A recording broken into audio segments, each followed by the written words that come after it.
you are missing out on this incredible training opportunity. All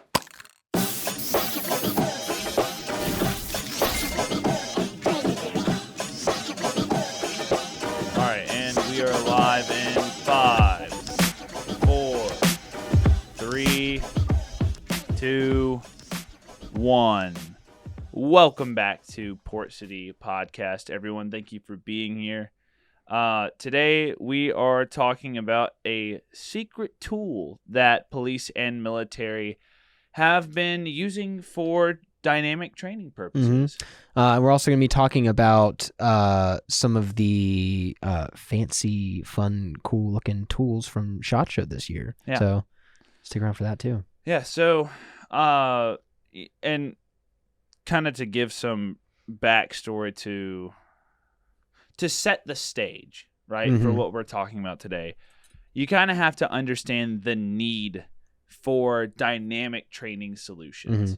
In real steel training, a lot of the time you find people just go to the flat range and they'll just put a few mags down on target, and that is great. That is a good thing to do.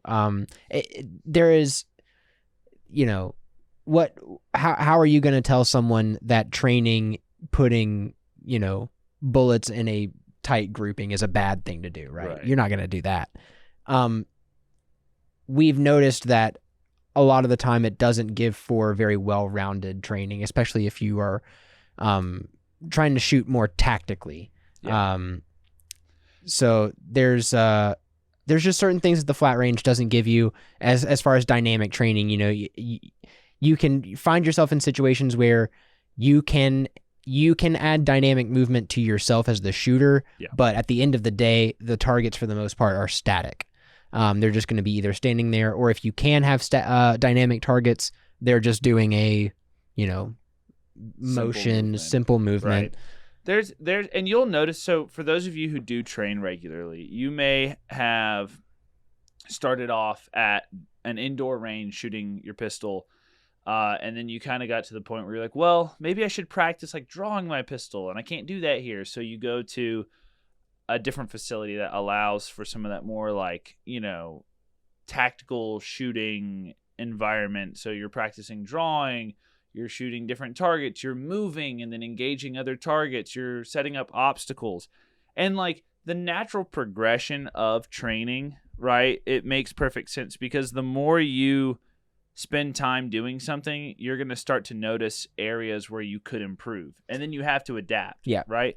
And so many people get to the point where they're doing like tactical shooting competitions or even like just training in bays and stuff where it's like, okay, I've got my like system down. Like I'm going to engage these two targets and then I sprint over here and I have to peek around this wall and hit these 3 targets. And then like there's so many people stop there, right? Because that's very good training. Very good training, but there's more you can get out of it. Life and death situations are not static. They're dynamic, right? So that means that the other target is shooting back at you. It's moving in unpredictable ways. Yeah. And you have to be able to compensate for that. You're not going to find yourself in a situation where when I come around this corner, there's going to be a guy here, there's going to be a guy here, there's going to be a guy here. You don't know where that guy's going to be. Yeah. So you need to be able to train the muscle memory of, what do I do when I have no clue what the situation's going to be, and I have to do it? It's very similar to in boxing. I hear people talk about training on a heavy bag, how it creates training scars, because when you're training on a heavy bag, you're planted. So you're focused on your power and your form, but your feet aren't doing anything. So when you get into the ring with someone and they start moving, something feels off. You may be a monster on, the heavy bag and even with the speed bag and stuff, but like until you start training your footwork and syncing up those, those shots with stepping forward, stepping to the side, like that type of stuff, it's the same concept with any other type of like martial art. And I really feel like in a lot of ways, tactical shooting and stuff like that, like weapons handling is an art form. It is. Because there are correct ways to do it, and like there Yeah. are more efficient ways to do it and less efficient ways to do it. And until you train what to do with your body while operating a firearm, like you were saying, no one's just going to stand there and be like, no, there's no bad guys that are going to be like, I'll stand still, like Right. if it's a life and death situation and you're training for an emergency like that, you have to understand that it's going to always be different and it's going to always be evolving as time goes by. Like nothing's going to stay the same. Any self-defense video you watch, that's what they always tell you, is always be interpreting what's happening. Mm-hmm. So what's the tool, I guess? What's the thing that we're noticing, right? Is that a lot of police and military are coming up with ways around this with airsoft. Yeah. Simunition is a good alternative. And that I think was the standard for a long time. The issue that I think a lot of like police and military organizing these training sessions and then even just civilians in the tactical community, what they realize is that simunition is not that accessible. It's either too expensive, buying the blue bolt and the simunition, the ammo. It's also too difficult to find a place that will let you train it, especially a PvP situation. There's a lot of liability that goes into all that, and because it is technically a real firearm, it just creates that that danger to everything. And so what the way around it, what they've found is airsoft is both accessible because it is its own industry. It is realistic as they can get to their real steel counterparts. Still being like a real. Yeah. And they can also, there's plenty of places where they can do force on force training, and it's not going to, one, injure any of the people involved, or two, damage the property in which they're training on. Which simunition, it's not as powerful as a real bullet, but at the same time, it still packs more of a punch. So it's gonna, right. Well, and even paintballs are still going to, that bigger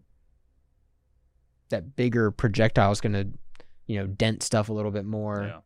Yeah.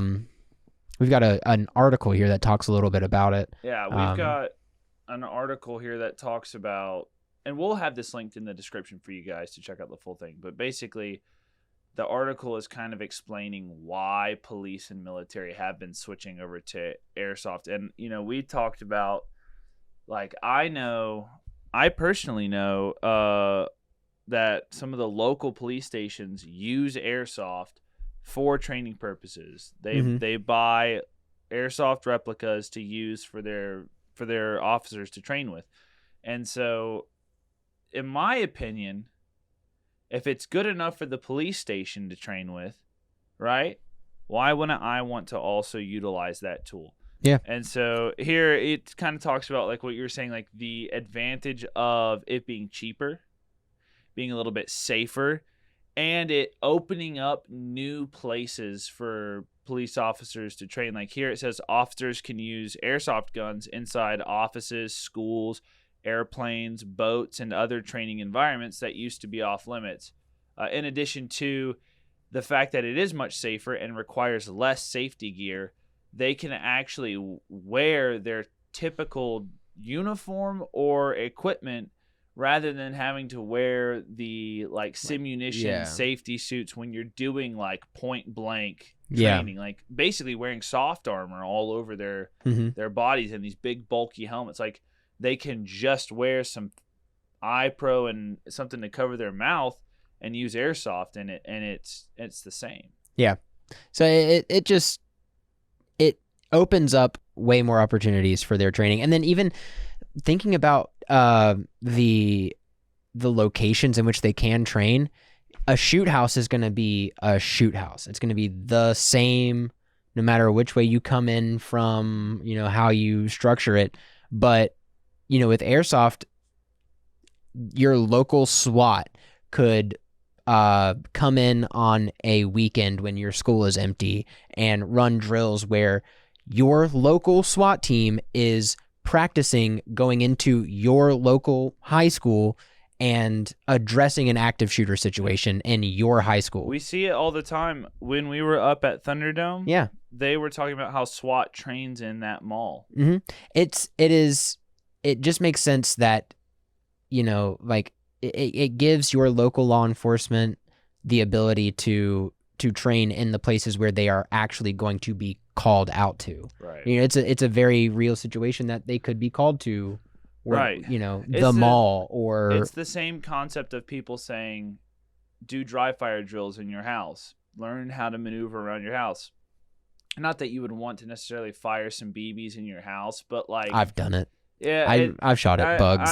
I'm just saying, like it's the same concept, right? You can now apply this tool in a safe environment. So we've kind of talked a bit about the why and like what police and military are doing, why it's a great training alternative. And we had mentioned earlier talking about some of the SHOT Show products, and that's kind of where we got the idea for this episode. Was we realized like half of SHOT Show is airsoft. It's like a lot of it is gas blowback airsoft these days. And it's all like real, it's all real weapons manufacturers who are making airsoft, who are just partnering with current airsoft companies and making replica blasters. Like we'll see here. This is did we decide if it was Evic or Evike? Technically they call it Evic. He also says Evic. All right, fair enough. He says Evic. So right this is here, this is the Terran Tactical. And Terran Tactical has been more popular, especially with all the John Wick stuff coming out. But this is Terran Tactical licensed. Yeah. You've got his MPX build, as well as the Combat Master. Yep. With the RMR on it, Right here. This is the SEMA gas system. We actually talked about this. Yeah, so this is like the newer generation of what we talked about last year. So last year, and we also did a follow-up video on it halfway through last year about the Noveski, EMG SEMA gas system licensed blasters. But this is Daniel Defense. Yeah, so basically what they're doing here is these real steel firearms manufacturers are partnering with airsoft manufacturers to bring a realistic one-to-one scale, same feel, same experience to the airsoft world. For sure, there's going to be people who buy like for recreational, just like fun use, but like police stations can't buy airsoft Glocks if no one makes an airsoft Glock. Right. So these companies are realizing, hey, we can sell the same guy two. We can sell you the real one, and also you should probably buy the fake one too to train with. You see what I'm saying? Yeah. Like it's great. So they have, we've seen right there Daniel Defense. Right. Look so at that. Before this, dude, Right the before. Crytek Vector. Right before this, where he's showcasing the two M4s, the Daniel Defense ones, what he's showcasing is a gas blowback version. Right. So it simulates the recoil, but then he also had an AEG in there. Yeah. So airsoft worked its way into SHOT Show through gas blowback and the aspect of training. Your this is like dry fire training. Now they just have AEGs in there. Yeah, it's just regular. So like it's starting to. They've got. We're taking over. They've got Terran Tactical, Daniel Defense. They've got Chris. Dude, who's Chris? Dude, who is Chris? FN Hurstel. These are big Now, names that are obviously, making a airsoft. regular guy may not have a full auto vector, but still. Look, But can I say that is the other side of airsoft that's fantastic. There's the majority of people don't have a full auto Chris Vector, They've got, what is it, Spectre? No, not Spectre. Staccato. And Canic. Trying to see what other brands they were showing. Dude, just literally walking around showing off everything. That's another one of those. That's the Noveski. I think that's the Noveski one. Yeah, because that's a Noveski. That's flash. That's their Noveski flash hider. It does look so. It does look good with that with the Master Chief green and it's 300 blackout. I mean, I'm not a huge fan of this on my airsoft, but I just think it adds to the vibe. Oh. Another cool release for us this year. We have 2 AKs from LCT that are both under the So, of course it's LCT, dude. Look at it. Why wouldn't it be LCT? So, these products exist. I purchased, actually we don't have it out today. I purchased an M&P airsoft pistol to use for training purposes, like so that I could practice actually like drawing and like going from on the airsoft field, going from my primary and having the same feel and setup. I ran my concealed carry setup one day at an airsoft game just because it was like, I'll try it. So, the game started and he had nothing in his hands, and then as soon as he saw somebody, he So that leads me into our next point. Yeah. Should I use airsoft for training? What are the pros? What are the cons? Because there are both. I would say the pros are as follows, right? You can train in a situation that's a little bit more realistic than dry fire, right? Because it's not the same recoil as real steel, but it's not no recoil, which is what dry fire training is. It's still better than dry fire. I think you just have to be aware of the training scars because there are training scars. Right. And it's obviously it's cheaper, it's safer. You get the dynamic movements and everything. Yeah. You get muscle memory from just running your kit. Weapons handling and safety. Yeah. The M4 that I play with feels like an M4. Mm-hmm. Sorry, hiccup. When I hit a reload, we went and did Thunderdome, and I ran this rig. I was hitting reloads from my real steel rig. My reload speeds, my transition time between shoulders, transitioning to your pistol, to my pistol, all of those things I got better at after I started playing airsoft. Mm-hmm. Especially training with. If you want to really get there, you need to train with your real setup, right? Yeah. In that environment and to see what works. And airsoft makes it possible for you to basically set your rig up exactly as you would your real steel kit, so that you can train this. Yeah.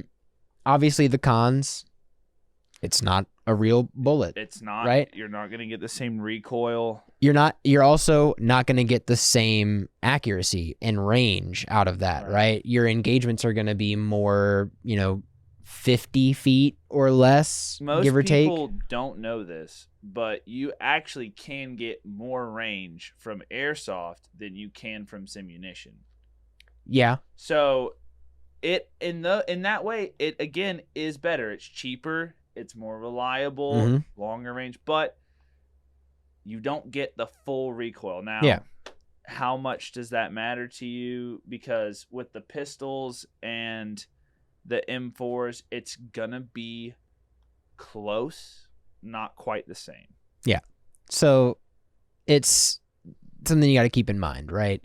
But if you're if you're training properly, then you're incorporating a mix of flat range, dynamic range, and airsoft. You know, so the whole package. Yeah, I think it takes a village, right?